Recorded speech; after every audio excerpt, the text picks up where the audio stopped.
5 peserta didik ini tidak akan mendapatkan PIP di tahun 2024.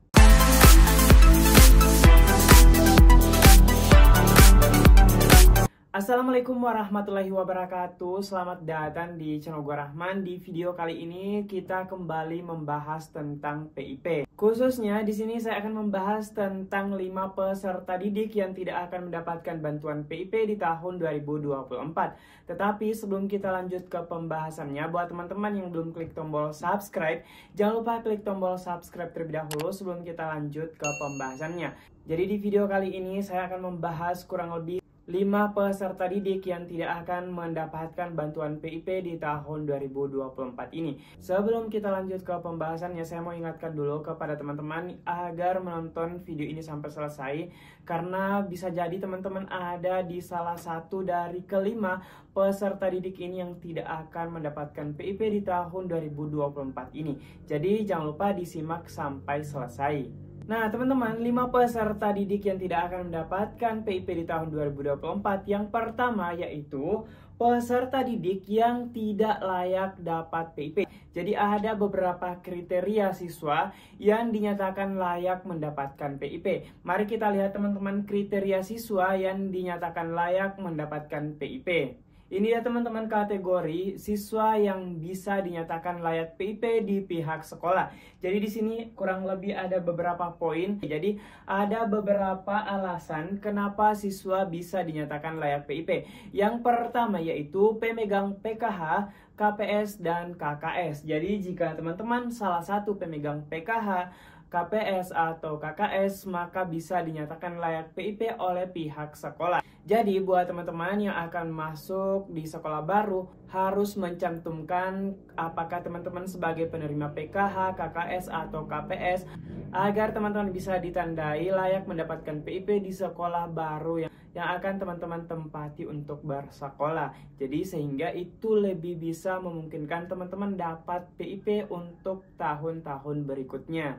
Kemudian yang kedua yaitu dampak bencana alam. Berikutnya ada drop out, kemudian kelainan fisik, anak yatim piatu, panti asuhan atau panti sosial. Kemudian ada daerah konflik. Berikutnya siswa miskin atau rentan miskin. Kemudian yang terakhir yaitu keluarga terpidana atau berada di lapas.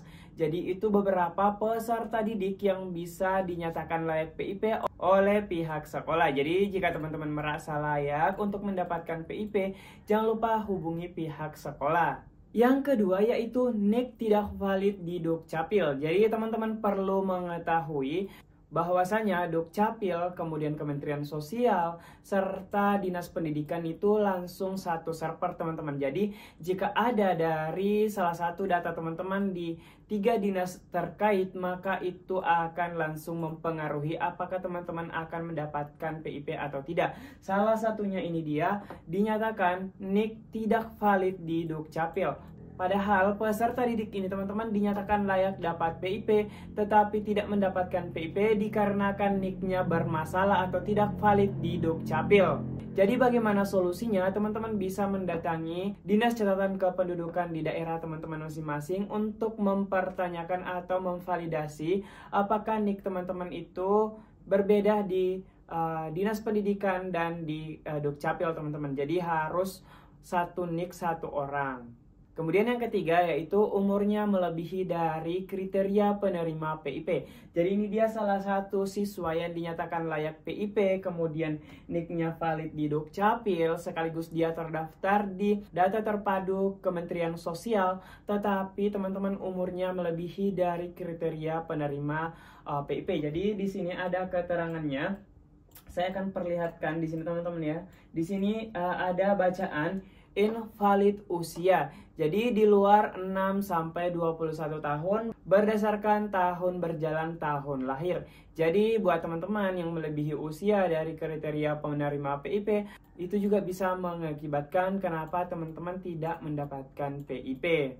Dan yang keempat yaitu data teman-teman tidak padan di data terpadu kesejahteraan sosial. Jadi teman-teman harus memastikan data yang teman-teman punya atau identitas teman-teman itu sinkron 3 dinas terkait. Yang pertama dinas sosial, kemudian yang kedua catatan kependudukan atau capil, dan yang terakhir yaitu dinas pendidikan. Jadi ketiga dinas terkait, data teman-teman itu harus sama semua. Jadi pastinya teman-teman sudah tidak asing dengan status seperti ini. Tidak berlaku dikarenakan data tidak padan dengan DTKS di tahun 2023. Jadi teman-teman yang tidak padan datanya sudah bisa dipastikan tidak akan mendapatkan bantuan PIP di tahun 2024 ini. Nah, bagaimana solusinya jika teman-teman ada data teman-teman tidak padan di DTKS Kementerian Sosial?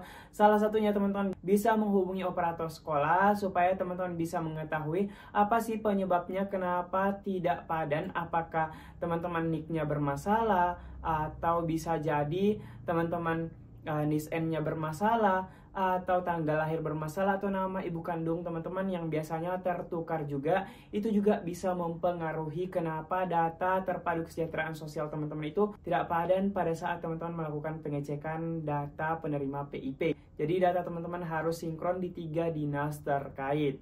Nah, saya mau tanya dulu buat teman-teman yang mendapatkan hasil pengecekan PIP-nya seperti ini, bisa tulis di kolom komentar serta asal daerahnya. Dan jangan lupa apakah teman-teman sudah menghubungi pihak sekolahnya atau belum. Oke, kita lanjut ke bagian yang terakhir teman-teman yang bisa mengakibatkan kenapa teman-teman tidak akan lagi mendapatkan bantuan PIP di tahun 2024 ini.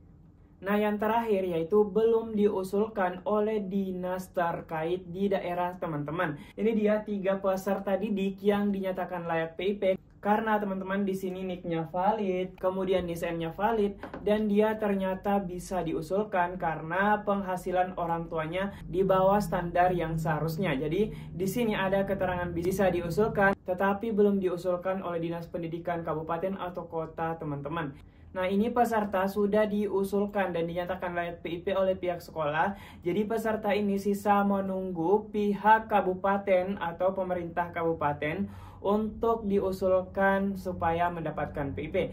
Jadi buat teman-teman yang mungkin tahun ini keterangannya bisa diusulkan, semoga segera diusulkan oleh pemerintah daerah, khususnya Dinas Pendidikan, untuk mengusulkan peserta didik ini supaya bisa mendapatkan PIP. Jadi teman-teman yang masih status bisa diusulkan seperti ini itu juga belum pasti mendapatkan bantuan PIP di tahun 2024 dikarenakan data-data penerima tahun 2024 itu sudah dikeluarkan di website resmi Si Pintar atau pip.kemdikbud.co.id. Itu dia teman-teman 5 peserta didik yang tidak akan mendapatkan bantuan PIP di tahun 2024. Saya ingatkan, jika ada pertanyaan teman-teman tulis di kolom komentar. Tetapi sebelumnya jangan lupa di subscribe dulu biar teman-teman muncul notifikasinya agar bisa saya respon ketika teman-teman memberi komentar di kolom komentar. Jadi terima kasih teman-teman, semoga informasinya bermanfaat. Sekian, wallahul muwaffiq ila aqwamit thoriq. Wassalamualaikum warahmatullahi wabarakatuh.